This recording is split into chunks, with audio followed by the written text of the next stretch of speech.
keeping Ohio strong. And, you know, we're close to the 50-yard line of a 4-quarter process. Things are going to change. We're going to gain some yards and we're going to lose some yards before we get to the goal. And that's what this process is all about. And we're going to continue to work with our colleagues in both the administration and the Senate as we go through this to make sure that we give the best quality product to all Ohioans. So with that, we will take some questions. Yes. Speaker, could you talk about the collapsing of the income tax brackets? I believe the governor proposed going to 5 brackets. If you could explain why 7 is better than 5, and could this result in an income tax increase for some taxpayers? So the bottom bracket starts at, it goes up to $10,000 with the credit. What we did was eliminated the credit so that you could go straight to $10,000. So we eliminated on the lower end. It does not raise anybody's taxes. Could you go into more detail on how you, fixed this $800 million problem? I understand that you did a lot on the Medicaid side. Well, first off, and I'll have Chairman Smith dive into this. First, let me say this. You know, I'm not going to put a certain number on it. Here's what we're doing. We're going to continue to restrain growth in this budget as we continue to see how the state continues to go forward. Now, we made substantial cuts, and I think we made substantial, or let me rephrase that, we've made substantial restraint in this budget in multiple areas that we felt we were able to do it. But as I've said before in the past, this is not a slash and burn. This is more of an issue. You've seen we are able to continue to protect essential services for the state, and things as they continue to go through this process will change inevitably. As the Senate gets it, we'll look at revised revenue estimates. As we get to conference committee, we'll look at revised revenue estimates. As those changes occur, we'll continue to evaluate this budget. But at the time that we currently have the budget, I'm very happy to say that we're operating with a balanced budget going forward with what we're currently looking at, while at the same time restraining growth to set Ohio up for success and keeping it strong. And Chairman Smith can dive in a little bit on your question on the Medicaid things. Well, certainly Medicaid was a $2.2 billion increase in this budget, so that was an area of pretty good growth that we kind of targeted as far as restraining that. The one thing I would reiterate what the speaker said, this is a moving target as far as revised estimates, and the whole goal for us is to, it would have been easy for us to say we can take LSC revenues and spend more and grow this budget. We took a very conservative, responsible approach to it to try to rein this in and make sure that when we got to conference committee and when we had solid numbers to figure out where we needed to be, that we weren't a long way from where we needed to be. Hopefully it gets better. We all hope that. But, again, we did targeted areas where we thought we could reduce some spending, and a lot of that obviously came from Medicaid line items. So you're saying that you did not adjust based on what the $800 million, you're sticking with, what numbers are you using now as your estimates? Well, so what I meant was we could have gone over and above with LSC growth rates and taken those which were higher than ODM. So that would have given us spending room up top. We made a lot of reductions, as I mentioned, in the all-funds budget, which reflected $1 billion and $1.5 billion in those 2 years. So we did a lot of reductions, without a doubt. We are moving that direction in a substantial way.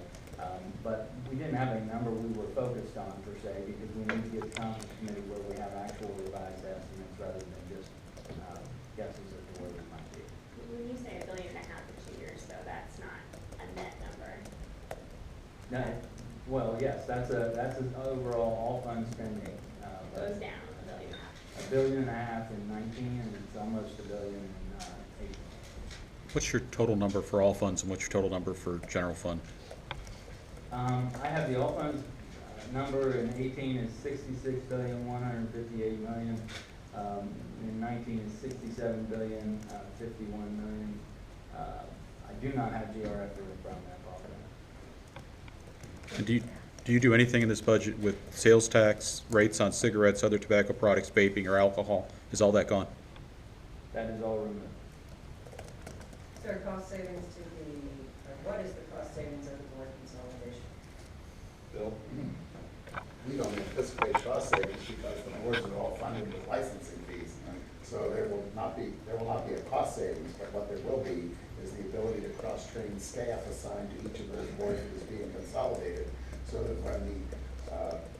when the audiologist inspector goes to Cincinnati, maybe the hearing aid fitter and dealer doesn't have to take a separate car to go inspect Cincinnati. They can be cross-trained and accomplish those inspections and investigations more efficiently. That's the kind of savings we're anticipating. So will there be staff reductions? No, we don't anticipate there will be staff reductions. There will be an opportunity, there will be some staff reductions because you don't need 2 executive directors if we have 1 consolidated board.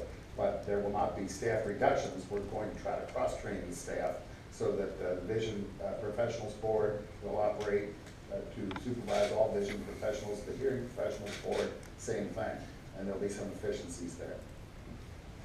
I'm sure one of the key parts of the debate on the CAUV is often the tax shift that occurs when you lower the taxable value of farmland. Then homeowners end up picking up more of the tab for the property taxes, and their taxes go up. You talk about that issue and how that'll play out. Thank you, and that's why this version that we put into the budget is spread over 6 years, so it dilutes the impact on taxpayers and tax collectors. And we have a chart that was promulgated by the Legislative Service Commission that will show clearly that it's not a major significance. There is an impact, but it's been diluted by spreading it over 6 years. Did you include any of the other proposals like woodlands or anything in the bills that have been introduced recently? The conservation? Yeah. That's in there. That's in there as well? Yes, it is. Sharon, could you better explain the tuition changes that you're making and how this plays out over the course of a career of a college student? So the tuition guarantee was actually authored, we did this now 3 budgets ago, and it basically sets fixed rates just as you would go buy a car. You know what you're setting that loan to be, and you can pay that off over time and budget for it. This is no different. It sets a fixed 4-year rate that also could include fees, which I think Ohio University has done and is successfully doing. UD, as an example from a private end, does this currently and has found to save a lot of dollars. So what this does is set, like I said, this 4-year cohort rate. You basically are signing a contract, if you will, as a student, that you will graduate and continue on in a course that gets you done in 4 years, and then that keeps you locked into that 4-year rate. And again, it can include fees. So what we're doing is trying to move more people to that model to give more certainty to parents, but also students that are going in the higher education system. But there could be an increase at the start. Well, it always starts, there's always an adjusting that they can do in each cohort. But once the number is set, you're locked in for that 4-year period of time. Couldn't that be coming at a time when there's a lot of pressure on reducing tuitions across the country? I'm sorry? Couldn't that be coming at a time when there's a lot of pressure on reducing tuitions across the country, and these families would be locked into a rate as tuitions are going down? Well, I think that you can go back and forth. I think it's also good to be able to set a current flat rate that students can plan for, parents can plan for, and know what they expect to get into. And like I said, the schools that have done it, this is not something brand new. This is something that's been tested now for several years. UD has shown they've been able to prove quite a lot of cost savings to a lot of families that have already done it in their system. And the other issue is that you look, I don't think you're going to find that universities are going to price themselves out to a point that they're not going to be able to attract folks to attend and be a part of things. And I think long term, this gives them the flexibility and opportunity to also really help a lot of students and parents. What kind of increases in tuition might there be for students who are, sophomores and juniors in high school now? What kind of inflationary increases might they face? There are. And then also, what happens with that the textbook?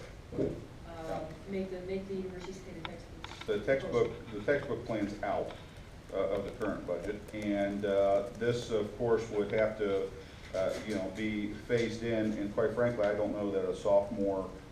I don't know how that immediately would affect somebody, depending on how quick the institution can get something set up. But it would have to be, of course, prorated, and there's ways to do that. Mr. Speaker, if I may, make it, this program the Speaker is talking about, the tuition guarantee, has been around, as he said, for several years. The freeze that was in the governor's introduced version is still in place. Oh, I'm sorry. You're talking about the freeze.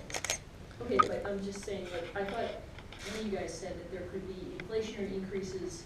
If You know, you, you're locked into your 4-year cohort with this tuition guarantee, but for future classes, future cohorts, they could see an increase in tuition, inflationary increases. So the cohorts have to stay the same. A sophomore that's in the 4-year lock, they're never gonna get, it's the new cohorts could, and that's currently how things are going now.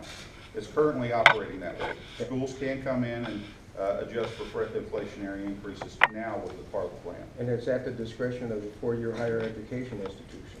So absent that, if they don't exercise that particular option, there's a freeze, just like there was in the governor's introduced first. Is there a cap on what they can increase each cohort?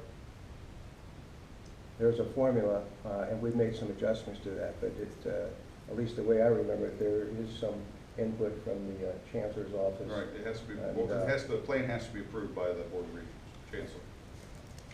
What do you want Ohioans to know about where Ohio stands as far as tax reform?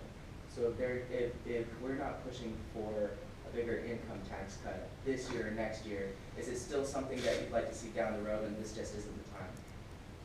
Yeah, I mean, look, I think that first and foremost, we are collapsing 2 brackets, so we're still sending the state in the right direction. But that being said, we've done a lot of cuts over the last few years, $5 billion all in, and I think it's an important part of the 460,000 jobs that we've been able to create and what we'll continue to do.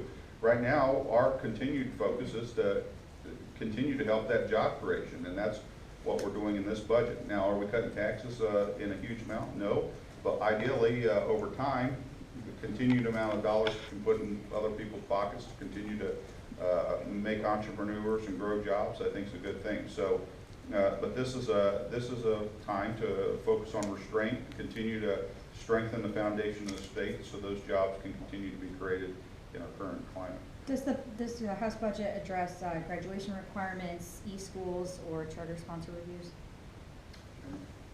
I think trying to think, the e-school side, the sponsor question, we added you can't get a 0 on your overall grade on non-academic areas. So we wanted to really focus on academic areas, but allow them that if you got a 0 in one of the other components, that it wouldn't make you get an F automatically. Jim? Mr. Speaker, I was going to test your level of optimism that this plan is going to bring about real results. Yeah, well, here's the real results going to come down to communities, and it's going to come down to neighbors helping neighbors at the end result of everything. I mean, we can throw a lot of money at a problem, but it's going to be about making sure that we can do every effort in different circumstances to help families cope with this, those that are addicted to continue to help themselves out. I guess I would say I hope that everything that we're trying to do will continue to help in that endeavor. And so, things like, it's tough to find out where do you call to get the help versus tough to get the help, to want to say I need the help. And so things like making sure that there's a 24-hour access to call in and identify where can you go, what can you do, who can help you out is important. Trying to do more in the realm of PSAs and pushing out how you get that number and reminders that showing people that you can get out of this addiction and that you can break it, you can fight it by putting those examples in front of them.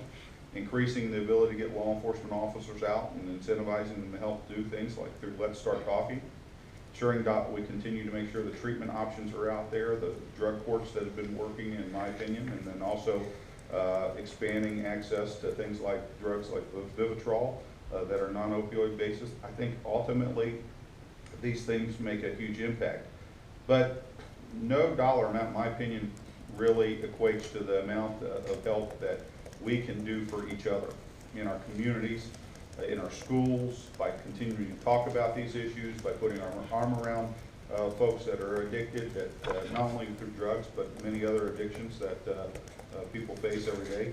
But finding those tools to do so and letting communities have the opportunity to work for themselves are extremely important. So I think that's why the HOPES agenda really sets forward a pathway for a lot of Ohioans to, while ultimately just continue to put our arms around folks and give every resource necessary to fight the problem.